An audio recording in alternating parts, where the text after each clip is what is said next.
où sont les jeunes, c'est étrange comme question, puisque vous allez voir que je vais essayer de tirer ce fil-là en essayant de montrer que la situation de l'emploi actuelle, qui paraît inédite, qui paraît bouleversante d'un niveau mondial, on en avait déjà les prémices depuis une dizaine d'années avec un certain nombre de signaux faibles qui étaient déjà des premières alertes. Hein. Et en fait, on a inventé en Europe le concept de NEET, ni en emploi, ni formation, etc. Et puis très récemment, alors c'est amusant, hein, où sont les jeunes? Ils sont invisibles en fait. Hein, et sans doute qu'ils se sont rendus invisibles pour des raisons multiples que je vais essayer de développer et d'échanger avec vous. Donc ça c'est la question de où ils sont, voudrait dire qu'on a la capacité d'aller capter le public pour le convaincre d'aller là où on souhaite ou dont on pense que c'est le mieux.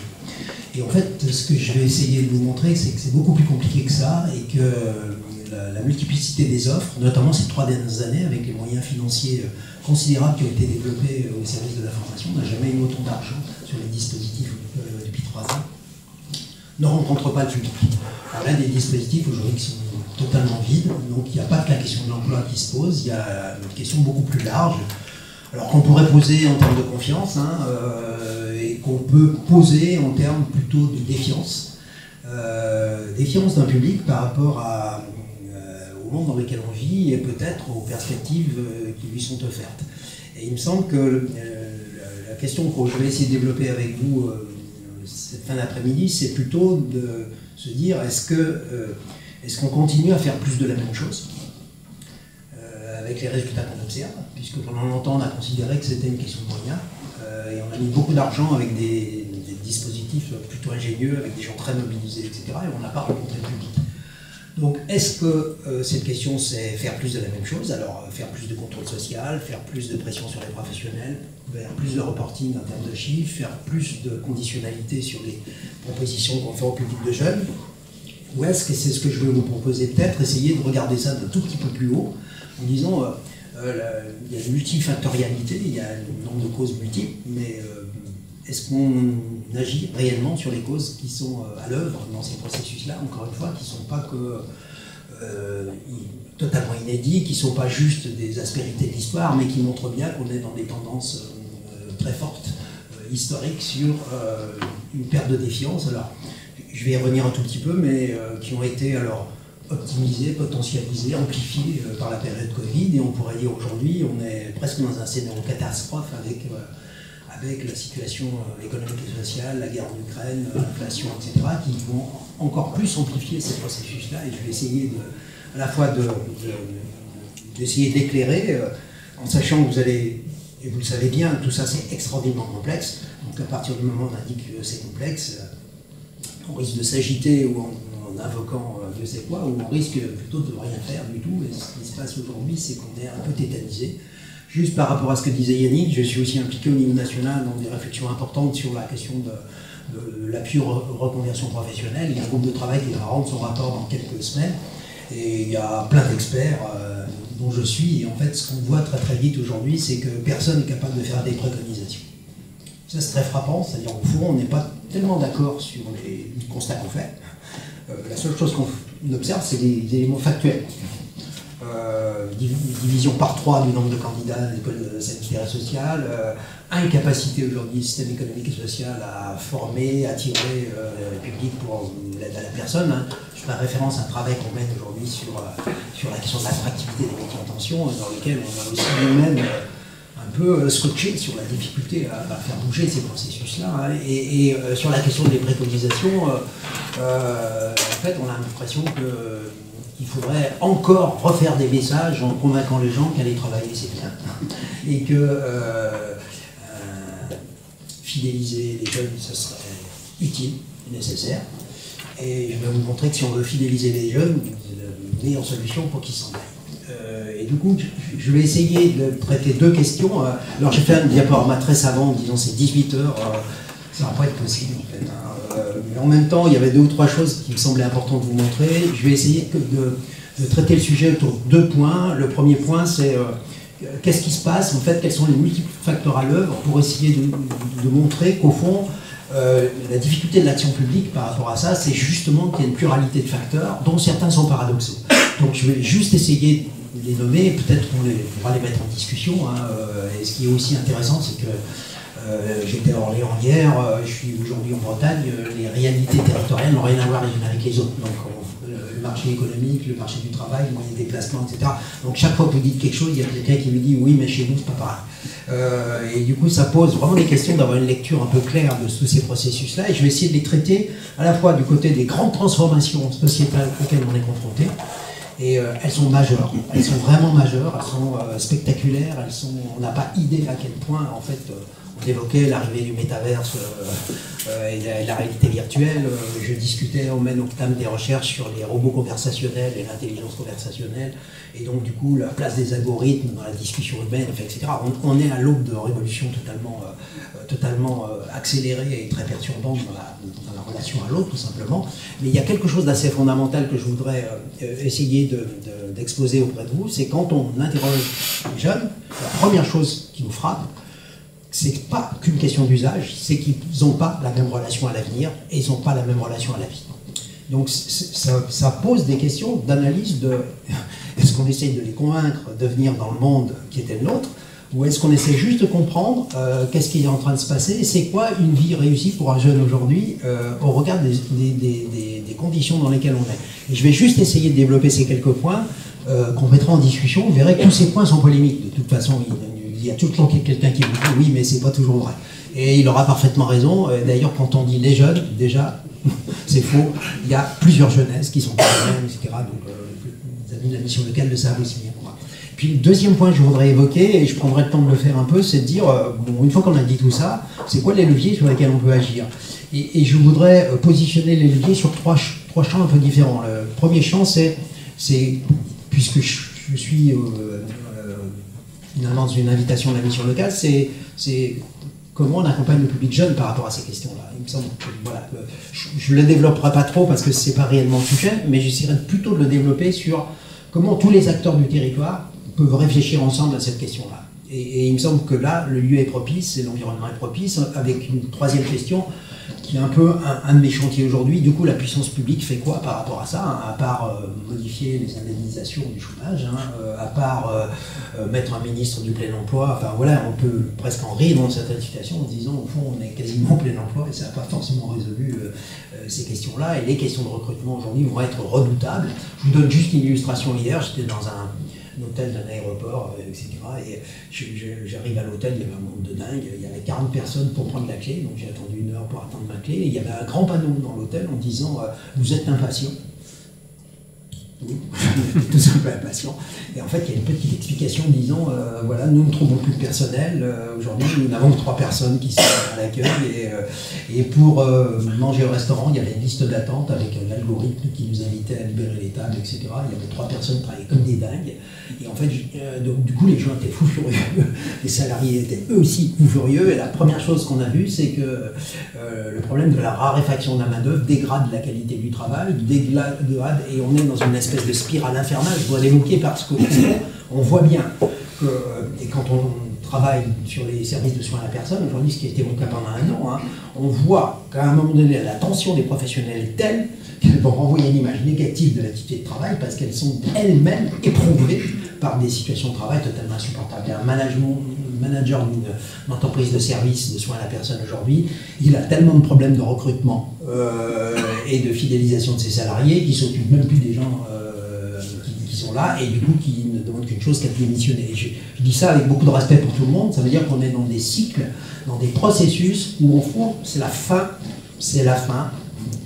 de l'abondance.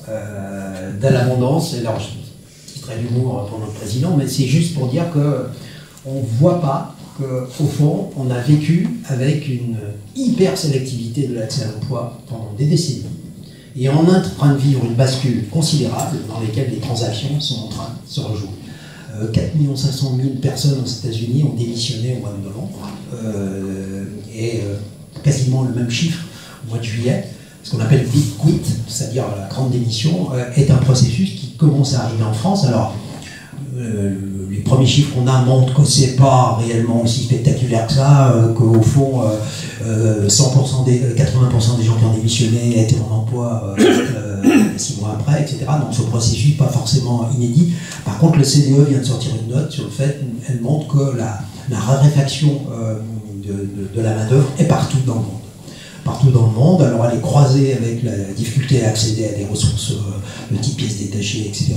Et puis avec la guerre d'Ukraine, etc. Donc vous avez une espèce de multiplicité d'amplificateurs de tous ces phénomènes-là, qui fait qu'à un moment donné, je vais essayer de le montrer, le public, il a plutôt tendance à attendre que ça passe.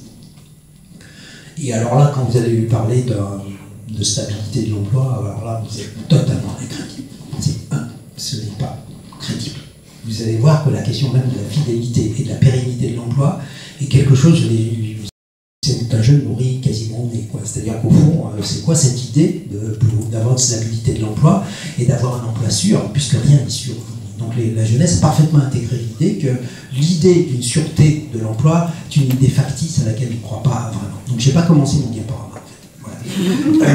Ça, c'est mon problème. Je fais des diaporamas qui ne servent jamais à rien. Donc, juste deux points très vite, c'est-à-dire ce qui apparaît aujourd'hui était déjà perceptible dans un certain nombre de signaux. Je vais juste les renommer parce que c'est important de les avoir en tête. Alors qu'au fond, tout le monde nous dit c'est spectaculaire, c'est inédit, les questions de non-recours au droit sont présentes en France depuis 20 ans, sont présentes en Europe depuis, et la question des NIC, la question des invisibles, elle n'est pas nouvelle. Donc ça veut dire qu'il y a un processus qu'on appelle de désaffiliation progressive, de perte de confiance dans les institutions. Les missions locales ont connu ça. Il y a des missions locales qui, depuis une dizaine d'années, perdent du public, alors qu'il y avait du public.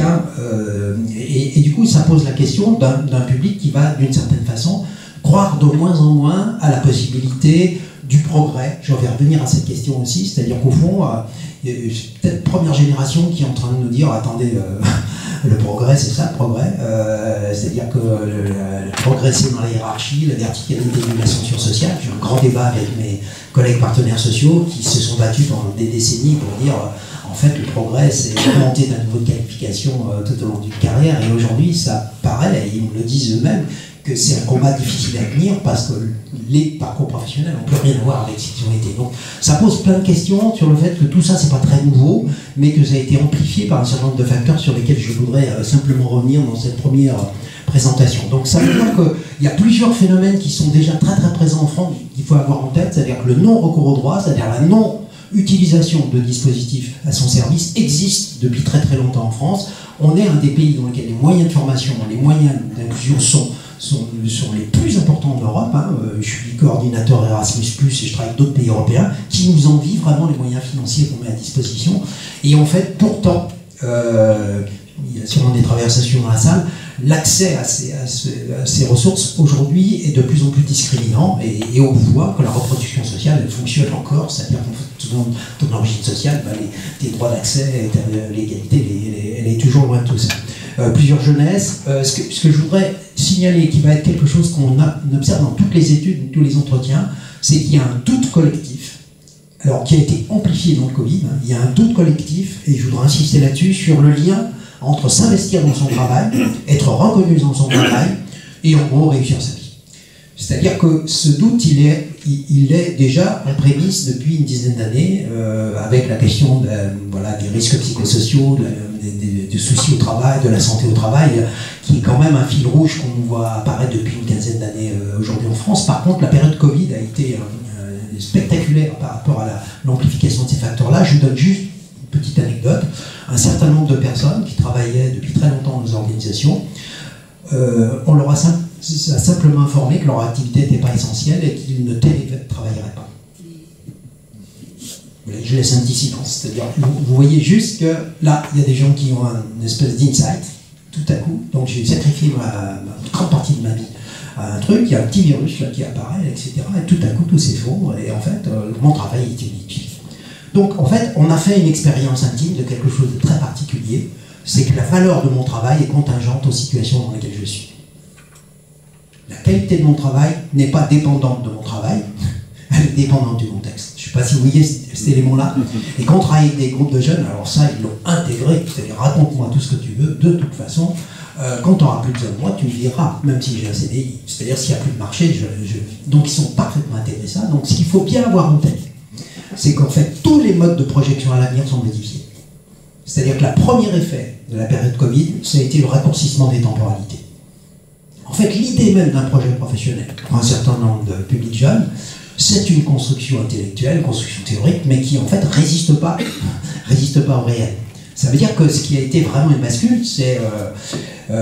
j'ai un jeune collègue qui est psychologue du travail que j'ai rencontré avant-hier, c'était assez rigolo, il me dit « Bah tiens, je suis le type même de ce que tu dis. » Il a démissionné il y a 5 ans, il m'a expliqué qu'il n'a que décédé des cours depuis qu'il a commencé le travail. Et du coup, il était red keeper dans une collectivité, il a tout fait. Et aujourd'hui, il est responsable d'un centre de bilan de compétences, donc ça fait 20 ans qu'il bosse, il a eu que des contrats précaires. Et il dit, en fait, contrairement à ce que tous les gens pensent, les jeunes, ils donnent le maximum de leur activité. Moi, quand je nettoyais les bennes, je donnais le maximum. Par contre, le seul critère que je veux garder, c'est la liberté de partir. Point. Et il dit, bah voilà, simplement, on a changé de critère. Le premier critère, c'est la capacité à partir quand je le souhaite, dès que la situation se dégrade. Avec quelque chose qui intimement est très perçu, c'est le fait que la situation peut se dégrader indépendamment du management, indépendamment de la situation de travail. Je n'ai pas le contrôle sur cet élément-là. Donc quand vous n'avez pas le contrôle sur tous ces éléments-là, qu'est-ce que vous faites ? Bah, vous essayez de contrôler ce que vous pouvez contrôler. Et ce que tu peux contrôler, c'est ta liberté d'aller ailleurs. Et du coup, ce qui est très perturbant aujourd'hui pour beaucoup de chefs d'entreprise, c'est le fait que les modèles d'insertion qui ont été fondés plutôt sur la progression interne et sur la fidélité se trouvent confrontés, alors vraiment exposés carrément sur le fait que la notion même de fidélité est une notion qui est, du point de vue d'un certain nombre de publics, totalement obsolète, mais qui est l'équivalent de l'enfermement et qui est même l'équivalent de la dégradation possible de cette situation. Ce qui est très particulier, quand on travaille avec des collectifs de chefs d'entreprise, par exemple, c'est quelque chose qui est, dans lequel on a des débats un peu violents des fois, c'est-à-dire, les collègues me disent, bah attends, ils croient quoi les jeunes qu'il suffit de changer, qu'ils verront bien, et puis à un moment donné, bah oui, ils verront bien, ouais. Ils ont l'exemple de leurs parents.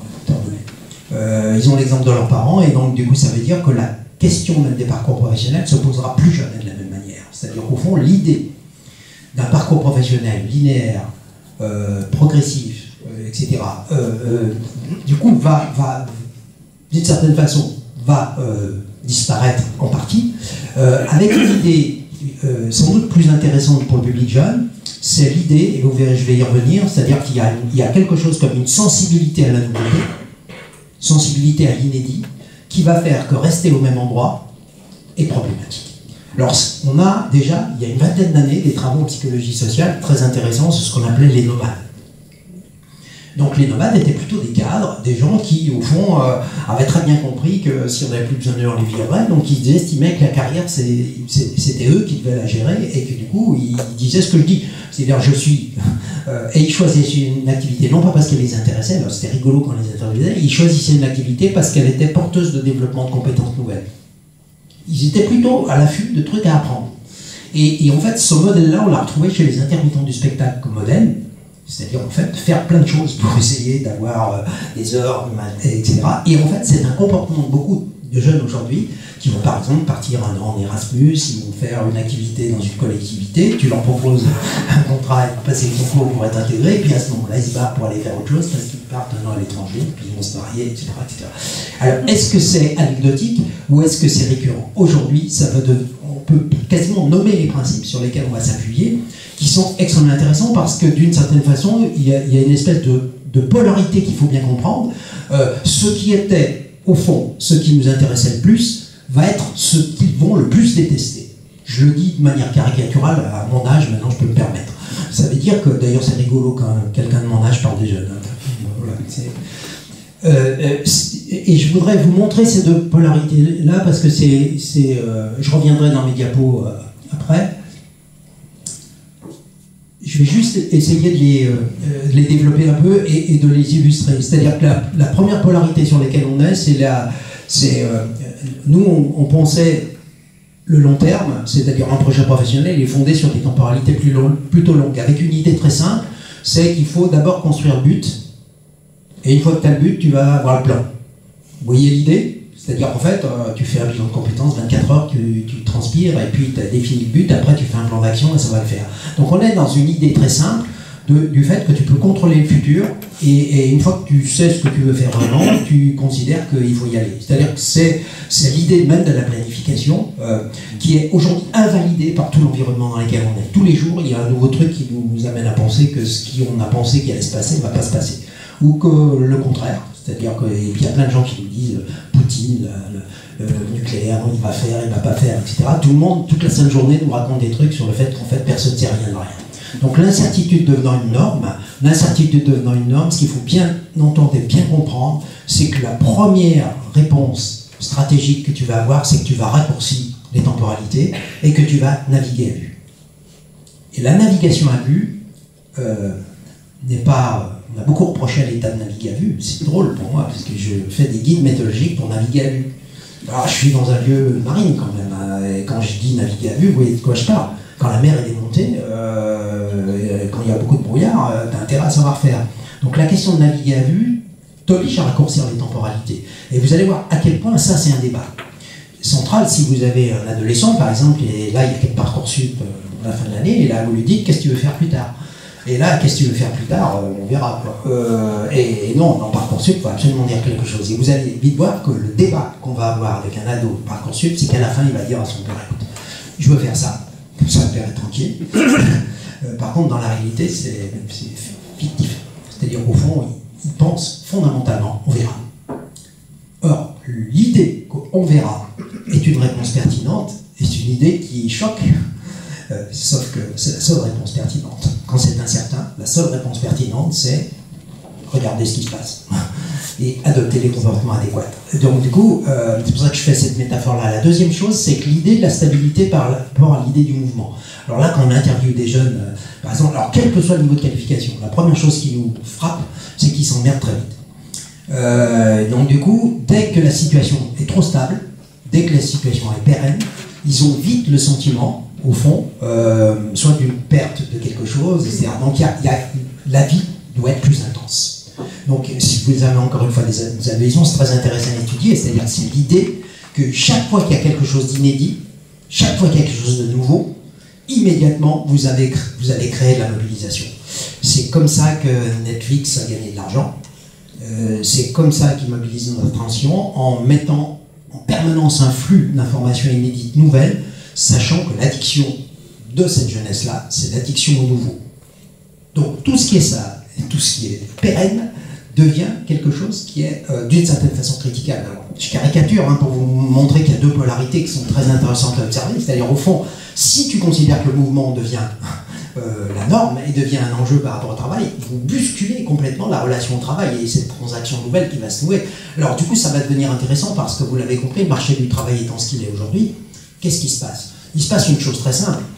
Mes collègues des entreprises de nettoyage industriel, leur première question, c'est on leur dit tu fais un CV, ils disent non, je recrute son CV. Et tu recrutes qui? Je recrute qui là? Voilà. Je dis c'est rigolo ça. Putain, il y a 2 ans, ils me donnaient des listes de CV comme ça. Le but sont des organisateurs sociétaux très forts. Donc là, il y a une tension très vive aujourd'hui entre le fait que quelqu'un puisse dire finalement là j'ai vraiment besoin de bosser, un contrat de travail, mais un contrat de travail plutôt court, faire ménage, pourquoi pas? Pourquoi pas si ça ne dure pas, puis on verra comment c'est.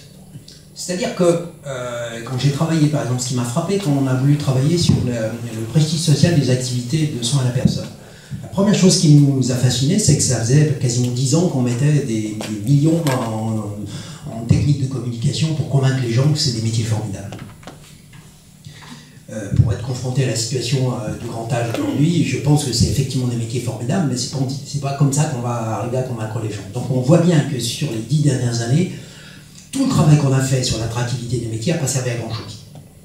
C'est-à-dire même le Covid, là aussi c'est intéressant, sur les activités dites essentielles, elles ont été vraiment essentielles quand il y a eu les projecteurs dessus. Aujourd'hui, regardez l'état du marché du travail pour les aides-soignantes, pour les aides de domicile, etc. Les petits sous qu'ils ont grappillés quand même, en termes de reconnaissance sociale, c'est très moyen par rapport à tout ce qu'on a pu faire par rapport à ça. Donc ce qui veut dire qu'au fond, on n'a quasiment aucun levier pour modifier l'attractivité des métiers comme ça. C'est une des constructions sociales les plus archaïques, les plus difficiles à faire bouger. Par contre, on a un levier d'intervention qui nous a beaucoup intéressés, c'est qu'on peut changer le capital réputationnel de la structure. C'est-à-dire qu'en fait, on n'a quasiment eu aucun impact au niveau de la représentation du métier. Par contre, les personnes connaissent des organisations dans lesquelles c'est sympa de travailler. Pourquoi? Parce qu'on les accueille bien, parce qu'on les forme, parce qu'on les respecte, etc. Et donc, du coup, vous allez voir à quel point, dans les processus de recrutement, la question, elle n'est pas sur le métier. Elle est de moins en moins sur le métier. Sans doute un leurre historique incroyable. Les jeunes sont d'abord sensibles au contexte. Ils sont sensibles au contexte et ils sont sensibles à la possibilité de partir. S'ils sont bien accueillis, on a des exemples incroyables de jeunes qui ont fait des super carrières dans des métiers qu'ils n'auraient jamais choisi spontanément, pour une raison très simple, c'est qu'ils ont rencontré un environnement qui était propice, adéquat, reconnaissant, etc., et que ça a produit des choses. Donc, ce qui va beaucoup nous intéresser, nous, c'est de dire, arrêtons de faire de la promotion, arrêtons d'essayer d'influencer le public lui-même, qui du coup est très peu influençable sur ces questions-là, essayons plutôt de faciliter la rencontre, de faciliter des occasions de découvrir des environnements qu'on ne connaît pas, de se confronter à des professionnels qui exercent cette activité avec lesquels on pourrait éventuellement discuter le coup. Donc, sortons des modèles scolaires, tout simplement, ce que je suis en train de vous dire, auquel le public jeune est totalement insensible aujourd'hui. C'est-à-dire qu'il va avoir de plus en plus de mal. Alors, on a dépensé depuis 10 ans des millions d'euros à faire des vidéos sur les métiers pour convaincre les gens, etc. L'effet réputationnel de ça, c'est extrêmement faible par rapport aux réseaux sociaux. C'est-à-dire que, là aussi, c'est un élément qu'il faut bien avoir en tête, c'est-à-dire que, au fond, on pense qu'on transmet de l'information fiable, vraie, objective. Mais les jeunes, ils sont là. C'est pas la question que ce soit vrai. C'est est-ce qu'ils y croient? Et qui est-ce que je crois? Mes pères. C'est tout. C'est-à-dire, une fois qu'on a compris, et du coup, je veux juste revenir là-dessus, c'est-à-dire le débat sur le Covid a été fascinant là-dessus. C'est-à-dire qu'au fond, chaque fois qu'il y avait un expert qui venait se présenter en expliquant, etc., l'expertise a été d'une certaine façon mise en scène pendant le Covid de façon étonnante. Donc, il y a une décrédibilisation d'une forme d'expertise, c'est-à-dire qu'au fond, la vérité n'a plus rien à voir avec la crédibilité. Donald Trump, qui était un spécialiste de sortir des choses comme ça, il a une formule que j'aime beaucoup, il dit en fait, la preuve que je dis la vérité, les Américains me croient. C'est pas beau ça? Ça veut dire qu'en fait, les journalistes américains comptaient le nombre de bobards qu'ils racontaient tous les jours, c'est-à-dire qu'en fait il y a des livres entiers de toutes les horreurs, les aberrations qu'il a racontées, et en fait 50% des gens croyaient à ce qu'ils racontaient, quoi. Et pourquoi je suis en train de dire ça? C'est juste pour dire qu'au fond, dès qu'on va dire qu'il faut transmettre de l'information objective, fiable au public lui-même, c'est pas ce levier-là qui va jouer. Le levier qui va jouer, c'est plutôt ce qu'on appelle la recommandation sociale, par les réseaux sociaux, mais par d'autres formes de pérédance, de soutien, etc. C'est-à-dire qu'on construit une représentation et on la bouge dans le dialogue et surtout pas dans le discours d'un expert. Donc du coup, ça pose des questions méthodologiques tout à fait considérables. Et vous l'avez compris, ça pose la question de comment on échange dans des lieux ouverts avec la jeunesse, en n'essayant pas de la transformer, mais en essayant juste de dialoguer avec elle sur comment elle voit le monde, et comment, d'une certaine façon, la manière dont elle voit le monde, c'est juste le fruit de l'histoire, le fruit du moment qu'on traverse. Et peut-être, et je voudrais vraiment insister là-dessus, peut-être que les réponses que la jeunesse aujourd'hui adopte est une réponse adéquate par rapport à l'environnement dans lequel on est. C'est-à-dire qu'au fond, accepter que le monde soit totalement incertain, ça peut être hyper angoissant. Considérer que l'imprévisibilité, c'est aussi la possibilité que tout soit ouvert, c'est le seul moyen de gérer l'angoisse. C'est-à-dire que quand tu as ton père ou ta mère qui dit « tu sais pas ce que tu veux faire », quand un jeune dit « on verra bien », il dit quelque chose de très intéressant, c'est-à-dire tu peux le voir, il sait pas, et donc c'est grave. De mon point de vue, ça serait plutôt « il sait pas », c'est plutôt pas mal, quoi. Puisque s'il savait vraiment, j'ai des doutes qu'il y arrive, quoi. Pourquoi ?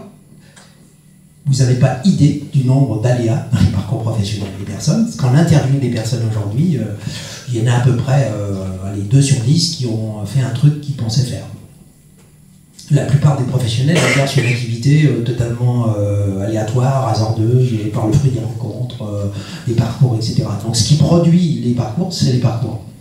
Donc c'est l'expérience. Donc ce qui va beaucoup nous intéresser aujourd'hui, c'est de dire arrêtons de prédéterminer et d'angoisser finalement ce public-là en lui disant qu'il ne sait pas ce qu'il veut.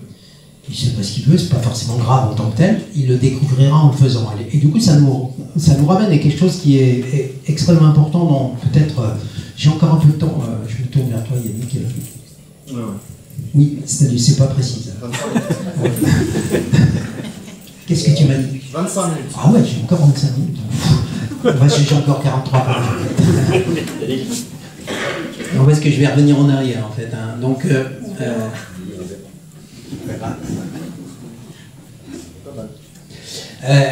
et du coup, on est dans des nouvelles configurations. Alors, ça me laisse 25 minutes, oui, alors que j'ai jamais de monde, c'est terrible. Ça veut dire qu'on a des nouvelles configurations qui sont en train de se nouer, donc ça veut dire qu'il y a quelque chose qui m'intéresse beaucoup, c'est le fait que la jeunesse a conscience que les normes se déplacent en ce moment. C'est-à-dire que le niveau d'exigence bouge, et quand le niveau d'exigence bouge, du coup, il y a un espace de négociation qui s'ouvre. Et ça, c'est un moment tout à fait... Alors là, pour moi, c'est un moment très passionnant, et notamment quand je travaille avec les chefs d'entreprise là-dessus, c'est vraiment du bonheur quand avant, ils voulaient absolument des gens qui n'existaient pas, en fait, hein, et aujourd'hui, qui prendraient vraiment... et du coup, ça me renvoie à une idée philosophique qui est très importante, c'est-à-dire que si vous voulez que les jeunes vous considèrent, il faut que vous pensiez et que vous communiquiez qu'ils sont capables. C'est l'homme capable de Paul Ricoeur. Et au fond, le système français est un système qui est plutôt un système de défiance, dans lequel on va plutôt évaluer ce que tu ne sais pas faire et l'écart par rapport à ce qui est attendu et à la norme. Par rapport à d'autres pays européens, on est vraiment dans un système extraordinairement normatif, dans lequel il y a une prévalence finalement de ce qui manque par rapport à ce qui est. Et en fait, la jeunesse est extrêmement sensible à ça. C'est-à-dire qu'au fond, mais on l'est tous, sauf qu'on était sans doute plus... moins rebelle, en tout cas, et on l'exprimait sans doute moins, parce que c'était intégré, l'idée qu'il fallait faire des efforts pour arriver à une norme qui était externe. Si les normes changent, ce qui est très important à avoir en tête, du coup la norme ne préexiste plus, elle est dépendante du contexte, ça veut dire que je considère que les gens sont capables.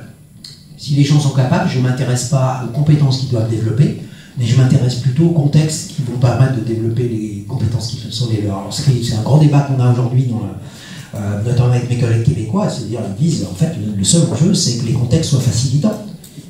Et on est dans un lycée, alors c'est pour ça que c'est rigolo de parler de ça. Est-ce que l'école prépare finalement à la capacité à ce que les environnements de formation soient inspirants?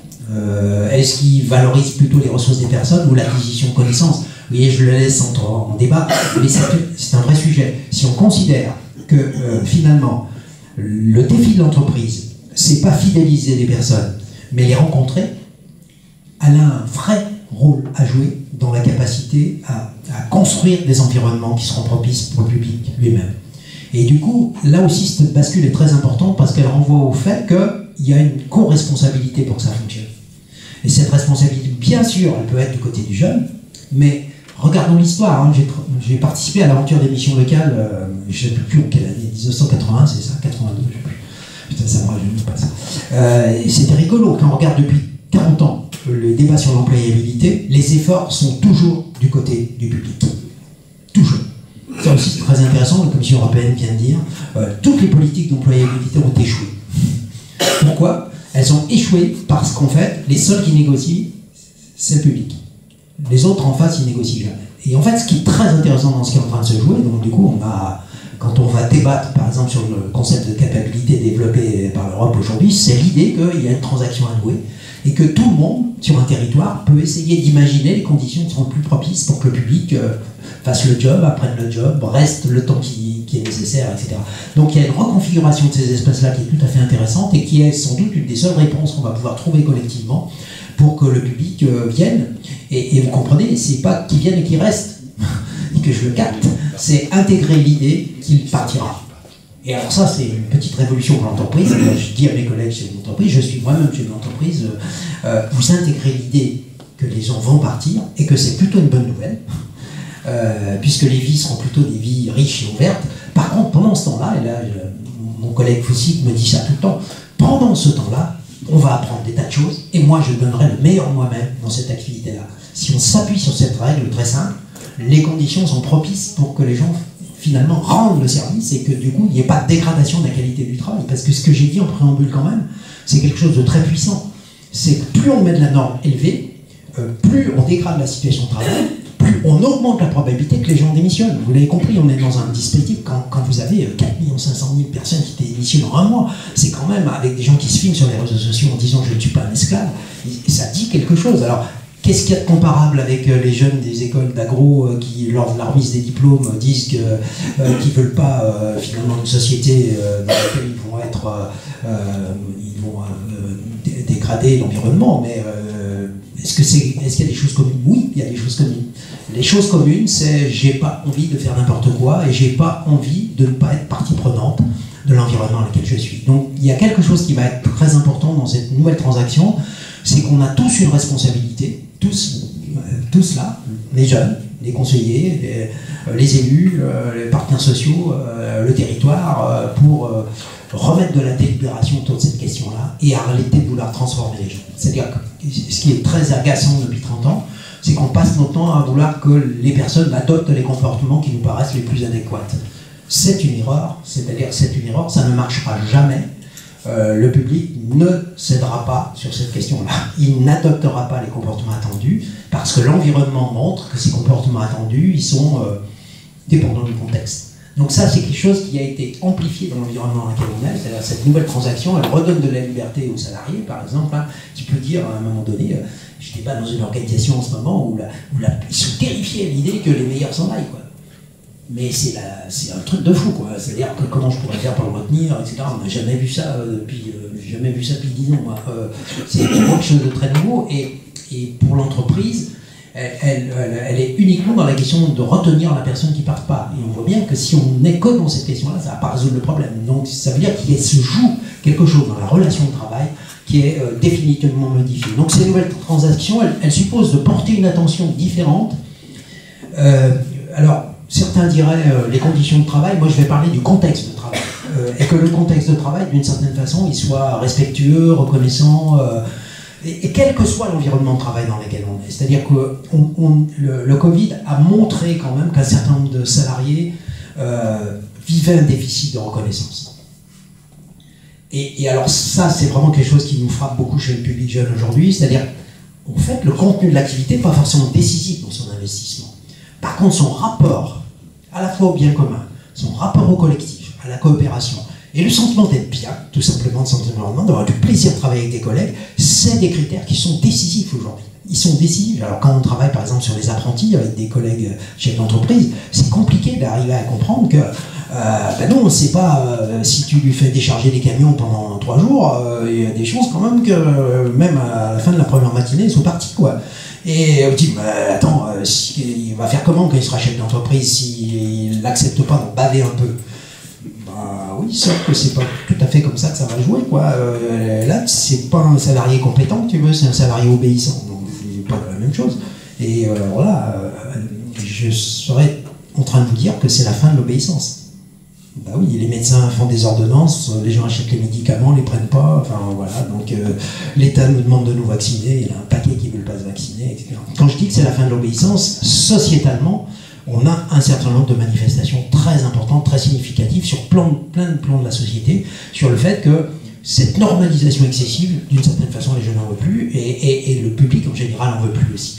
Et puis, dernier point par rapport à cette question-là, il y a quelque chose dans les parcours professionnels qui est très intéressant à observer. Il y a quelque chose comme une opposition entre ce qui s'appelle une croissance verticale, c'est-à-dire la question de la hiérarchie, monter, avoir plus de responsabilités, etc., qu'on va retrouver très peu. Les jeunes, par exemple, qui ont fait cette intervention que j'ai réécoutée tout à l'heure à l'école d'agro sur le fait qu'ils ne voulaient pas finalement détruire la planète, c'est très intéressant. C'est pas la question des responsabilités qu'ils veulent, c'est bien la question du bien commun. C'est-à-dire qu'au fond, quelque chose qui est relativement nouveau, c'est-à-dire que l'anthropologue Graeber appelait les bullshit jobs, mais boulot de merde, je ne sais pas comment dire, mais on peut le dire autrement, hein. C'est-à-dire la désignification du travail avec un paquet d'activités qui sont perçues comme inutiles.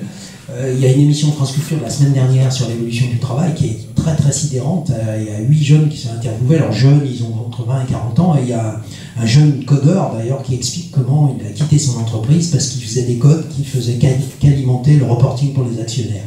C'est un grand moment ça. C'est-à-dire qu'il explique comment toute son énergie, tout son savoir-faire, il est dédié à faire des tableaux et des camemberts pour optimiser finalement les royalties et les dividendes. Donc c'était fascinant, il dit bah en fait je n'ai pas fait toutes ces études pour ça. Alors aujourd'hui il travaille dans une petite start-up qui travaille sur du codage pour des publics handicapés. Il a dit c'est mieux, j'ai l'impression qu'il y a quand même un petit peu plus de sens à tout ça.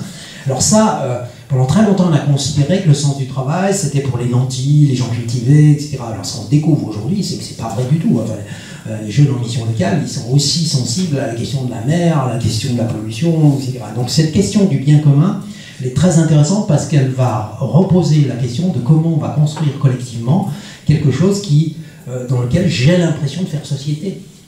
J'ai à nouveau l'impression de faire société et quelque chose aussi qu'il faut bien que vous ayez en tête, c'est qu'à partir des années 75, la question du travail comme objet, comme instrument de réalisation de soi était centrale. L'arrivée du concept de compétence est très intéressante à observer, c'est-à-dire que fondamentalement, le travail était au service de la réalisation de soi. On a tout un courant de pensée à peu près jusqu'aux années 2000.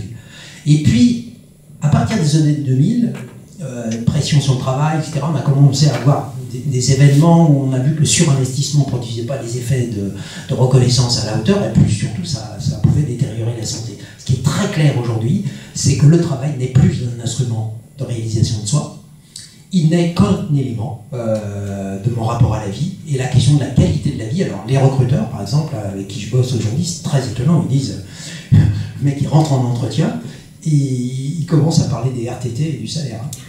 Donc le collègue recruteur dit l'autre jour, je lui dis, dis pas ça au patron, il dit, bah, moi le truc qui m'importe c'est pouvoir continuer à faire du surf le week-end, quoi. Et ça se dit pas, ça se dit absolument pas, mais si ça se dit.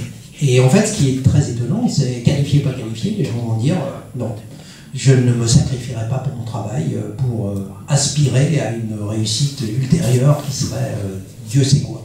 Puis de toute façon on sera tous morts à ce moment-là. Alors je plaisante à peine, ça veut dire que profiter,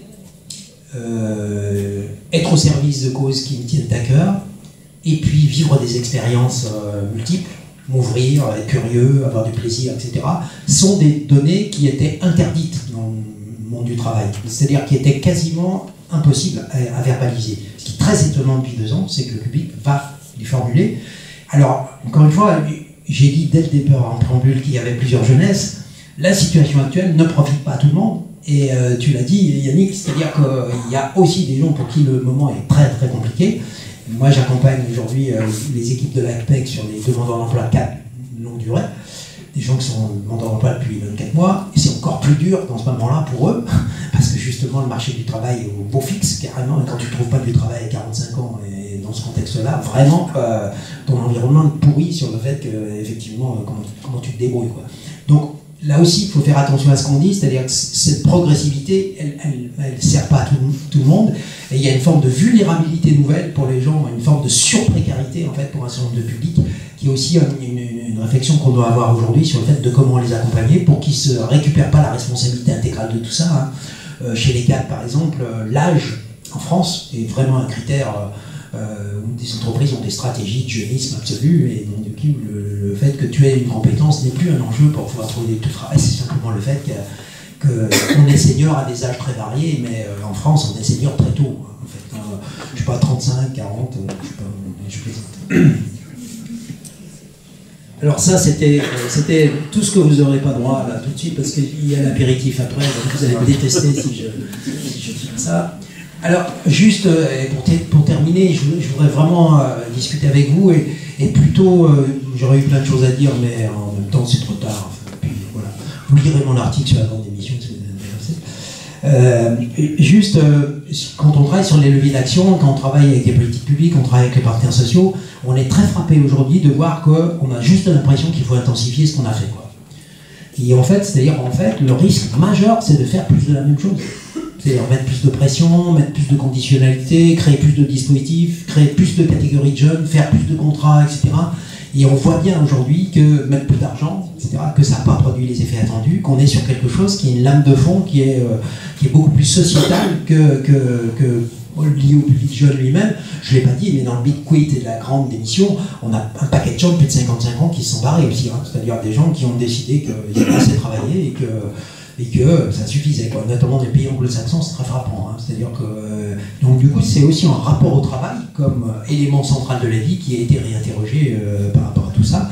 La pression internationale rajoutant en fait de l'inquiétude par rapport à ça et le Covid en ayant rajouté sur le fait que c'est quoi la qualité de vie aujourd'hui, comment je vois pas mes enfants grandir, qu'est-ce qui est important pour moi, enfin toutes ces questions-là étaient vraiment, on a des questions existentielles. J'accompagne des collègues qui font du conseil en évolution professionnelle dans le cadre du dispositif national piloté par France Compétences. On est très frappé aujourd'hui de voir le nombre de gens dans des situations où les seules questions qu'ils ont, c'est des questions existentielles. Est-ce que je pars? Est-ce que je crée ma boîte? Comment je pourrais être plus indépendant? Oui, mais il y a le loyer, il y a les études des enfants, il y a la localisation géographique, il y a le crédit, etc. Donc on a des arbitrages incessants sur toutes ces questions-là. Les leviers de la réputation, ils ne sont pas liés à la communication. Donc là aussi, je voudrais vraiment insister là-dessus. Et ils ne sont pas nationaux. La plupart du temps, les leviers de réputation, ils sont locaux. Ils sont locaux, donc vous avez vraiment un travail technique à faire, et je vais vraiment y revenir sur le fait qu'on a plein de leviers tout à fait passionnants, mais on ne peut pas les décréter nationalement. C'est-à-dire qu'on a un bel exemple, hein, le PIC national a décrété un certain nombre de principes. Et quand ça arrive dans les régions, si on ne se saisit pas finalement sur les territoires de ces actions-là pour en faire quelque chose au service du territoire et au service des acteurs des territoires et avec tous les acteurs du territoire, on refait des dispositifs. On refait des dispositifs et comme on n'a plus de public dans les dispositifs, et bien on recherche le public pour reprendre ce que tu disais Yannick. Et du coup je vais... alors juste parce que ça je ne l'ai pas évoqué, il me reste encore 5 minutes. Hein, 5 minutes, c'est ça. Oui, il me semblait. Juste parce qu'il y a un élément qui est très important, c'est qu'il faut qu'on prenne en compte les usages des jeunes et notamment leur rapport au temps, leur rapport à l'avenir et leur rapport à l'engagement. Donc on va dire par exemple, les jeunes ne s'engagent pas. On a mené nous un travail sur c'est quoi les critères d'engagement du public jeune. En fait, le modèle que je vous propose là, il est applicable à tout le monde, surtout dans le contexte actuel. Et en fait, il y a des points que j'ai déjà évoqués, le rapport au temps, et plutôt tout de suite, si c'est trop loin, etc. Le rapport à l'utilité individuelle et collective, à quoi ça sert et à quoi ça sert au commun. Le rapport à la valeur, quelle valeur ça a pour moi, et il y a quelque chose d'une dévalorisation de certaines activités de travail qu'on ne va pas revaloriser comme ça. Il y a des activités de travail qui sont estimées comme non prestigieuses socialement, et il y a des gens qui vont de toute façon pas y aller pour cette raison-là. Vous allez voir que c'est un levier central. Quand je pense que c'est pas intéressant, la plupart du temps, j'ai jamais été voir. J'en suis juste convaincu. Et si je vous dis, si vous allez voir le Big Data, c'est super, et je sais pas, l'aide de service à la personne, c'est top, il y a des gens super, etc. Vous allez de toute façon pas me croire. Par contre, si vous rencontrez viviez une petite expérience, ça peut être différent et ça peut faire bouger les représentations sociales. Donc nous, ce qui va nous intéresser, c'est plutôt comment, par l'expérience, on fait bouger les représentations sociales pour qu'à un moment donné, quelque chose qui me paraissait impossible, finalement, je vais le saisir. On a plein d'exemples aujourd'hui de gens qui exercent des activités qu'ils n'auraient absolument pas imaginées. Mais étrangement, c'est jamais le fruit de l'accompagnement, la plupart du temps, c'est le fruit du hasard. Donc du coup, ça pose le problème. Est-ce qu'on peut fabriquer du hasard en accompagnement? Bien sûr, c'est même le rôle de la mission locale, je me tourne vers vous. Fabriquer des rencontres, fabriquer du hasard pour que ça puisse le faire. Le rapport à l'engagement, et il y a un critère alors qu'il faut que vous ayez en tête, si vous retenez qu'une chose de la petite intervention, c'est celle-là. Le critère décisif pour le public jeune, c'est revenir en arrière. Donc je veux bien m'abonner, mais il faut que 12 mois par tacite conduction, ça ne va pas faire. Il faut que je puisse me désabonner en deux clics.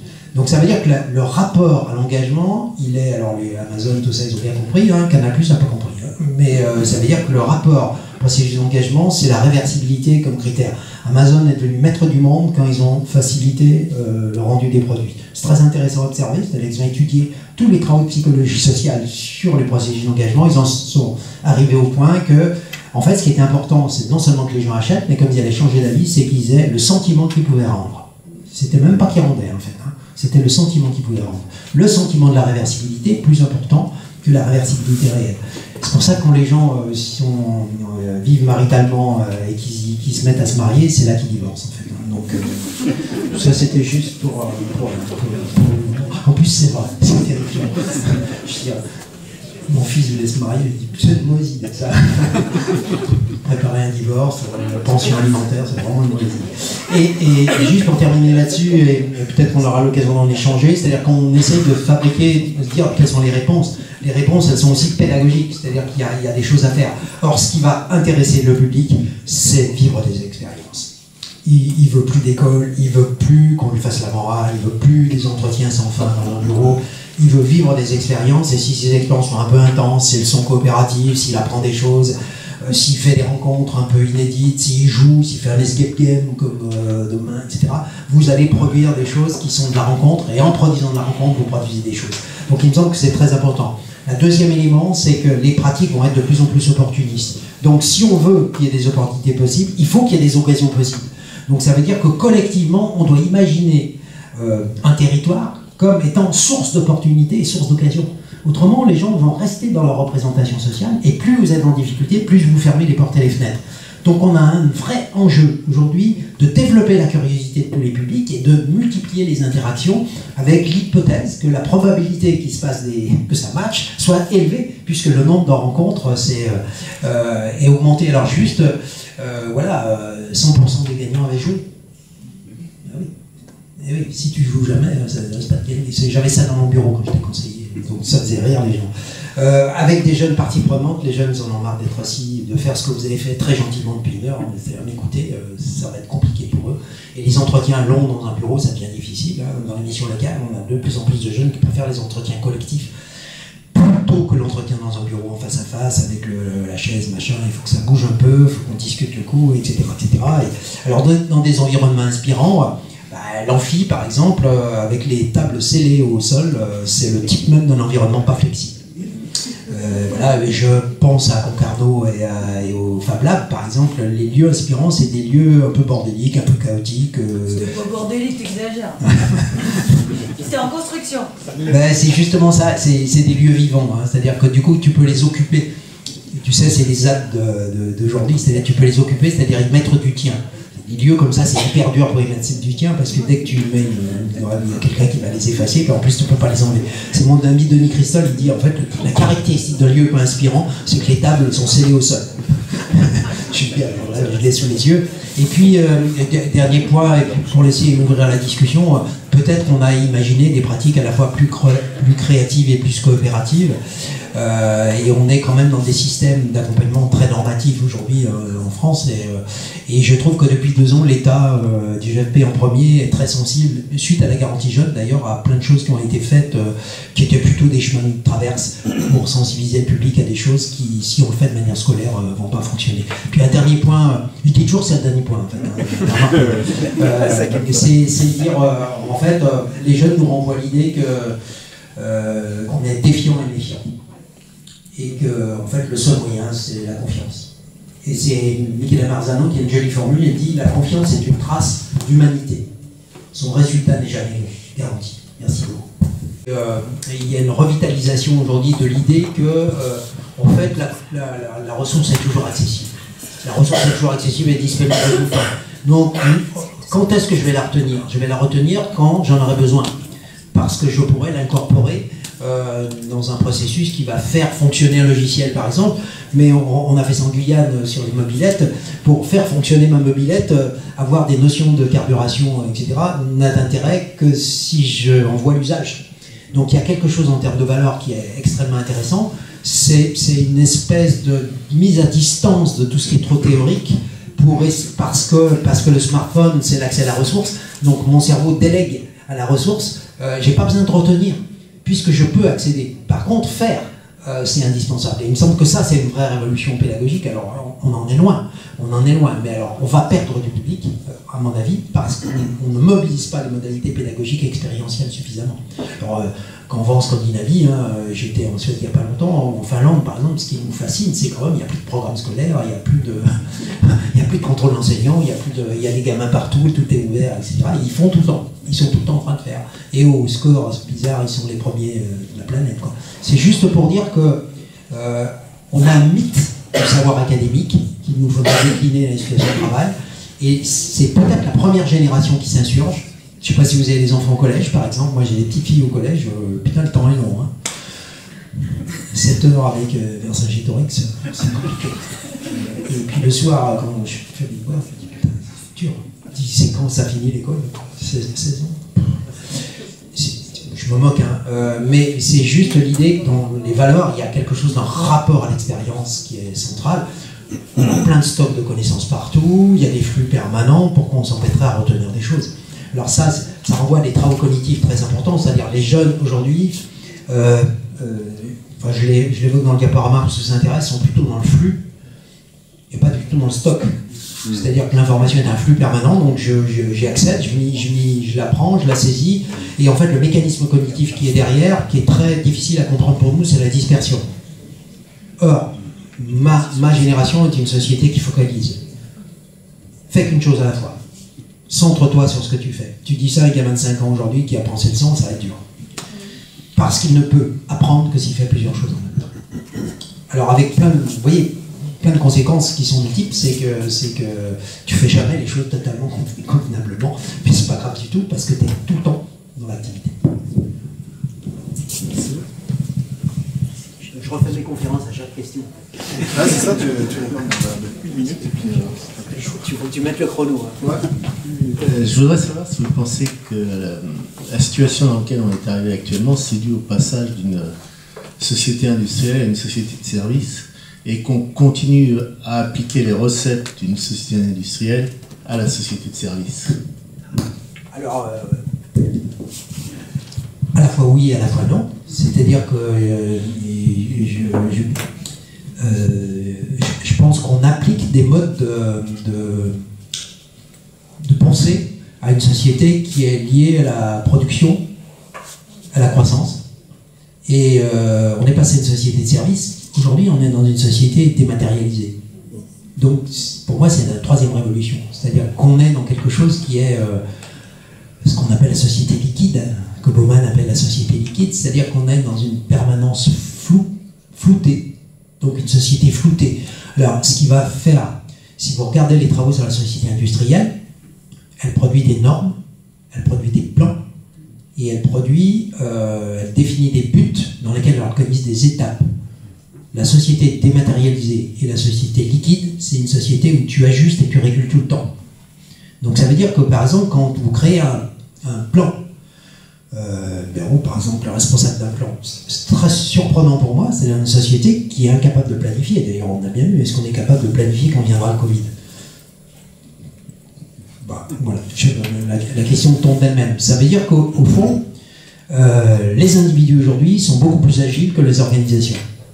Et les organisations qui s'en sortent, notamment les organisations industrielles, c'est celles qui ont réussi à mettre de la plasticité dans leur système, managérialement parlant, en termes de production, etc., etc. Donc on est dans quelque chose qui est le passage d'une logique industrielle qui est fondée sur la rigueur et la planification à une société de services dématérialisée dans laquelle c'est la capacité de fluidité et la capacité de s'autoréguler en permanence. En fait, la métaphore la plus intéressante, c'est le cerveau. C'est la plasticité cérébrale, en fait, la plasticité neuronale, c'est la capacité à ajuster sans arrêt son activité. C'est épuisant en termes de management, vous l'avez compris, et que les grosses sociétés industrielles, j'étais à Pôle emploi hier, j'ai oublié, c'est très fascinant, c'est-à-dire Pôle emploi, il n'y a personne au Pôle emploi. Donc, je suis enregistré. C'est très intéressant, une société avec 35 000 conseillers, par exemple, qui prône l'agilité, etc., mais en fait qui organise toute l'activité autour de procédures. Et qui pose la question du jeu individuel de chaque personne dans cet environnement-là. Et les jeunes, ils ont besoin de jeu. Dès que tu les mets dans une procédure non discutable, ça ne va pas fonctionner. Et votre question est intéressante parce que, en fait, on continue à appliquer des recettes de la tradition et du taylorisme, en fait, tout simplement, dans des activités de service qui sont non planifiables. Je donne un exemple. Je suis enregistré là, oui, donc je ne donne pas l'exemple. On va prendre 2 autres questions s'il y en a, parce que sinon on va refaire le débat. Est-ce que... Si vous êtes privé d'apéro après. Oui, puisqu'on pourra continuer l'échange autour d'un verre après. Bonsoir. Pour comprendre mon intervention, en fait, je m'occupe d'agence d'intérim. Donc on recrute en permanence des jeunes et des moins jeunes. On reçoit en permanence des besoins d'entreprises qui aujourd'hui sont obligés d'arrêter des lignes de production parce qu'ils ne peuvent pas produire. Je ne trouve pas de personnel. Je recrute aussi moi-même des personnes en permanent dans les agences, dans mon réseau d'agences que je n'arrive pas à trouver. J'ai recruté dernièrement une personne de 57 ans, donc j'ai aucun sujet sur l'âge. Moi, c'est la compétence que je recherche. Alors, j'aurais bien voulu faire un jeu de questions-réponses. Moi, je crois qu'on n'a pas le temps. Il y a des gars qui me dire non, on ne peut pas. J'ai pris le dernier slide, ou l'avant-dernier slide, sur ce que les jeunes attendaient. En fait, voilà, celui-là. Ben, en fait, on dit les jeunes ont un rapport au temps, immédiateté et séquent. L'entreprise a un rapport au temps avec l'immédiateté. Quand un chef d'entreprise fait un plan de financement, l'immédiateté, c'est que son entreprise tourne et avance. Donc on peut se faire comprendre des jeunes. Le rapport à l'utilité perçue, l'utilité collective, moi aujourd'hui je trouve du travail à des personnes, je me sens utile dans ma société. Et les personnes qui travaillent, mes collaborateurs qui travaillent, et j'ai des collègues aussi avec moi ici, quand on trouve du travail à des personnes, on se sent utile. Et le matin quand je me lève, je suis content, j'ai pas fait ma BA, mais je me sens utile dans mon travail. Et quand je recrute des jeunes, je dis viens travailler chez nous, dans le travail temporaire, tu vas te sentir utile. Le rapport à la valeur travail, on pourra épiloguer là-dessus, mais la valeur de ce que je fais pour moi, est-ce que c'est intéressant pour moi? Je m'épanouis. Les efforts nécessaires, la probabilité de résultats intéressants pour soi, je pense que je l'ai abordé. Et l'engagement, est-ce réversible? Comment une entreprise aujourd'hui ne peut pas travailler sans engagement? Si demain je ne m'engage pas vis-à-vis de mes collaborateurs permanents et des entreprises avec lesquelles je travaille, si à chaque fois je fais les machines arrière, je tue mon entreprise. Et là, en fait, je me dis, je communique avec les jeunes. Je suis en phase avec les jeunes. Et les jeunes, en fait, je ne les vois pas. Et quand on parlait de parcours et tout ça, encore faut-il créer... Alors, je vais être un petit peu pour la gratter, mais encore faut-il se lancer dans un parcours. Un parcours qui crée les parcours, comme vous dites. Je suis tout à fait d'accord avec vous. Mais encore faut-il se lancer dans un parcours. Et puis, avec la mission locale avec qui on travaille énormément, vous avez parlé d'escape game, ça tombe bien, parce qu'on a créé un escape game de l'emploi. On les a mis en place dans la mission locale. On a eu 2 jeunes qui sont venus pour les attirer. Alors, c'est un cri que je pose, c'est à l'aide. Comment on peut faire? Parce que nous, on est là, on a envie de trouver le décollage, en fait. On parlait de codage tout à l'heure, mais justement, comment on peut les décoller pour les attirer et leur faire comprendre que quand il faut décharger un camion, il faut le décharger. Et transformer un jeune, d'accord, il ne faut pas les transformer. Mais comment on transforme la société, comment on transforme l'entreprise pour pouvoir faire en sorte que tout ça fonctionne? En 2 minutes, oui, je vais dire des bêtises ou je vais vous refaire une conférence, donc c'est pas utile. Je suis d'accord avec tout ce que vous dites, donc c'est bien, donc ça tombe bien. Comment faire je dirais il faut de la persévérance, de la régularité dans notre action. C'est-à-dire que je suis frappé aujourd'hui du nombre de choses qu'on tente une fois et qu'on arrête. Et donc du coup, il y a quelque chose de l'ordre de la prévention. Ce que j'appelle moi une prévention territoriale. Il faut qu'on ait des animations qui soient récurrentes, régulières. Pourquoi? Parce que la dimension qu'on appelle réputationnelle dans le jargon, elle se construit par les pairs. Donc uniquement par la recommandation sociale. C'est-à-dire que, vous le savez comme moi, vous savez qu'il y a des entreprises qui ont une bonne réputation, des entreprises qui ont une mauvaise réputation. C'est pas vous qui la diffusez, cette réputation, c'est les gens eux-mêmes. Donc du coup, la question réputationnelle, elle est un travail permanent au plus près du terrain. Et du coup, je suis un fan de l'escape game, sauf qu'à un moment donné, on risque de multiplier les opérations, séduction, qui ne rencontrent pas le public. C'est beaucoup plus intéressant d'avoir une programmation régulière. Enfin, je sais pas, vous voyez, c'est pas la même chose d'aller à un concert régulier que de considérer que le territoire est un lieu de rencontre permanent autour du travail. Et moi, la réponse que j'aurais, alors là, cette fois en tant que professionnel, c'est dire on a une ingénierie territoriale sur les questions d'emploi à faire, avec des vraies animations multi-acteurs. Les entreprises d'intérim, les missions locales, etc. Et on doit réfléchir à un plan dans lesquels les jeunes sont partie prenante et participent à la programmation et sont eux-mêmes acteurs de certains dispositifs. Autrement, on n'y arrivera pas. C'est-à-dire qu'on n'aura que des actions parcellaires et on va être découragé. Et je partage ce que vous dites, il y a un nombre de choses que nous on a initiées où on n'a pas un chat, c'est un peu plombant, quoi. Donc ça veut dire qu'à un moment donné, ce que j'appelle moi, il y a une ingénierie territoriale à penser, c'est-à-dire tous les acteurs se mettent autour d'une table et disent On a un enjeu très simple, c'est que les entreprises, il y en a certaines, elles n'arrivent plus à honorer leurs commandes. On a des boîtes qui sont susceptibles de fermer déjà avec les pièces détachées et tout ça. On a des boîtes qui sont en train de dégrader leur réputation. Hein. Je parlais de l'hôtel d'hier, ça m'a beaucoup frappé sur le fait qu'en une soirée, je peux vous dire que les avis sur machin, ça va être terrible, quoi. Et je me dis, c'est dur parce que ces salariés là qui bossent comme des fous, c'était vraiment une situation terrible, j'ai trouvé. Du coup, tous les gens n'étaient pas contents, ils allaient mettre des mauvais avis. Je me dis, ça y est, on a embarqué dans une boucle réputationnelle négative. Vous voyez ce que je suis en train de dire? Donc, juste là-dessus, assemblez-vous, mais réfléchissez pas à une répartition des rôles. Mettez en place des interventions territoriales sur la durée autour de la question du travail. Et il y a un vide en France, par rapport au Québec, par exemple, autour de la question du monde du travail dans le monde éducatif. Il n'y a aucune sensibilisation au parcours professionnel, à la vie du travail, etc. etc. Le travail sur le projet professionnel, c'est le seul truc qu'il y a. Aujourd'hui, quand même, la méconnaissance du public de l'environnement socio-économique est effrayante. Je vous donne juste, et je termine là-dessus, promis. Le CDE a fait une étude auprès de 45 000 jeunes de tous les pays européens sur quels sont les métiers rêvés des adolescents de 14 ans à 16 ans. Ça m'a scotché. C'est les mêmes métiers qu'il y a 30 ans. Ça veut dire que les représentations du monde du travail n'ont rien à voir avec la réalité du travail. Sauf que personne ne s'occupe de ça. C'est un objet indéterminé dans lequel on laisse finalement à chacun des acteurs ce travail-là. Et il me semble qu'avoir une vraie réflexion, c'est pour ça que moi ça m'intéressait de venir ici en me disant, je suis pas au niveau national pour résoudre ça, le SPRO imposé de l'État, ça ne va pas faire grand-chose. C'est vraiment localement qu'on peut avoir une animation, et là, jeunes partie prenante, entreprises partie prenante, le contexte est très propice, tout le monde est désespéré. Et on est vraiment dans un moment très intéressant où alors là, on peut tenter des trucs puisqu'on n'a pas grand-chose à perdre. Hein. Il y a vraiment des situations dramatiques. Hein. Il y a des entreprises qui sont prêtes à fermer parce qu'elles n'ont plus personne. Hein. On a des associations de services à la personne, elles ne peuvent plus honorer leurs commandes. Hein. Du coup, les clients sont plus furieux. Enfin, on est vraiment dans un moment très particulier, quoi.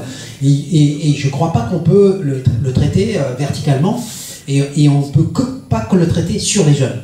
C'est-à-dire, ce que je veux dire, c'est qu'on va pas... Il faut qu'on embringue le public jeune et les entreprises dans les Québécois aiment beaucoup ça, dans des espaces de controverse où on met en débat tout ça et on crée de la rencontre, en fait. Et on crée de la rencontre. Puisque si vous êtes d'accord sur les critères, vous allez vite voir qu'à un moment donné, on trouve des moyens de dialogue avec le jeune. Et si on trouve des moyens de dialogue avec lui, il va tenter des choses. Si il trouve son compte, la réputation est engagée.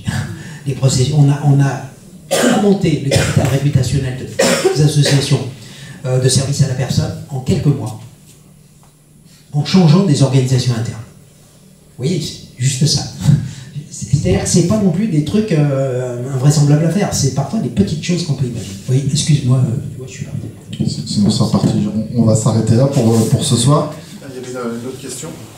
Non, mais c'était en lien avec ce qui vient d'être dit. En fait, en amont de tout ça, il y a la question de l'orientation. Vous avez parlé de représentation et de promotion des métiers, mais il y a tous les âges où on parle de l'orientation. Quel regard vous avez sur...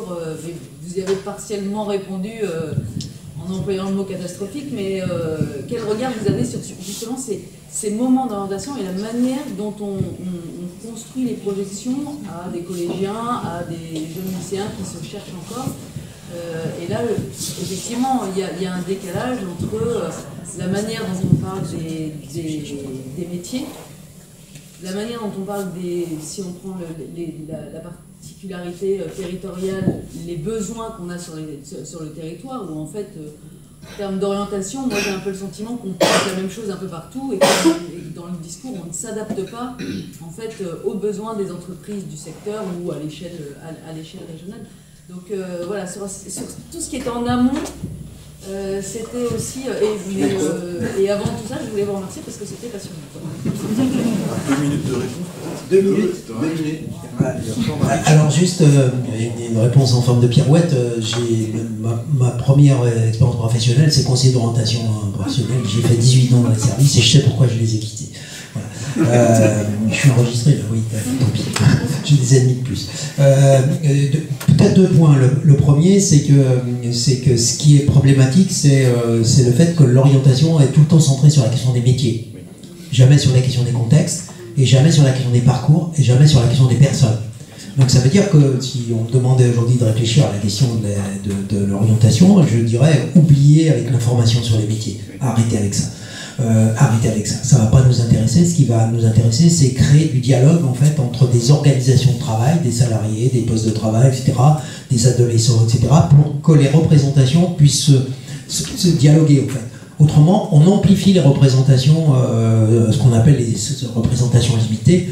Si je demande par exemple à un jeune, est-ce que tu as envie je sais pas moi, d'être infirmier aujourd'hui, ce qui va nous fasciner, c'est qu'il va sortir tous les stéréotypes de l'activité de travail. C'est-à-dire, on n'est même pas sûr qu'il aura été confronté à un moment donné à cette activité-là. C'est-à-dire que le simple fait d'évoquer le nom du métier va renvoyer tout un registre de représentation. Donc les représentations du travail sont maltraitées parce qu'on ne les traite pas, mais surtout qu'on les traite que d'un seul angle. Du coup, dans la proposition que je faisais, c'est de dire intéressons-nous plutôt au travail. Plutôt au travail, et j'oserais dire aux gens qui travaillent. C'est-à-dire que les meilleurs ambassadeurs quand même du travail, c'est les gens qui travaillent. Enfin, je dis une telle banalité là, sauf qu'on leur donne jamais la parole. Et la fonction testimoniale, c'est quand même la première fonction de communication la plus puissante aujourd'hui, hein, qu'on utilise dans toutes les campagnes de pub d'ailleurs. Donc c'est très étonnant de voir qu'au fond, l'orientation qui n'est plus qu'un moment tout au long de la vie, l'orientation, Macron a dit il y a 3 ans, c'est un drame national, c'est pour vous dire, hein, dans le cadre de la conférence sur la grande pauvreté, mais pas grand-chose a été fait parce qu'on est quand même sur des mécanismes qui sont très corrélés avec l'école. C'est-à-dire l'orientation est d'abord un Parcoursup pour beaucoup de gens, quoi. Alors que l'orientation, c'est tout au long de la vie. Hein. Sur le CEP, on a des gens de 52 ans qui se reconvertissent professionnellement et qui ont des vraies questions sur l'orientation. Et on voit bien que si on regarde les brochures de l'ONICEP, ça ne va pas les aider beaucoup. Donc la question de la vitalité territoriale autour de la question de l'orientation, pour moi, c'est la seule réponse politique qu'on peut avoir aujourd'hui qui est à la hauteur. Mais c'est une réponse multi-acteurs et c'est aussi une réponse pédagogique. C'est-à-dire qu'au fond, on a les ressources. Ça ne coûtera rien du tout. On a les ressources pour remettre de la dynamique autour de ces questions-là. Autrement, on ne fait que renforcer les stéréotypes sociaux. C'est fascinant. C'est-à-dire que 20 ans après, il y a des gens qui s'interdisent les activités de travail, tout simplement, parce qu'ils ont une représentation. Ils n'ont même pas été voir ce que c'était, ils n'ont jamais rencontré cette activité-là. Alors moi, je prône pour le fait que l'orientation, c'est d'abord des expériences à vivre. Arrêtons. Donc, est-ce qu'on ne pourrait pas imaginer sur un territoire, je ne sais pas, vous faites sans doute plein de choses déjà, mais il y a vraiment plein de choses à faire et on en parle à l'apéritif. Exactement. Merci beaucoup, André. Encore, merci à vous de votre présence et du message.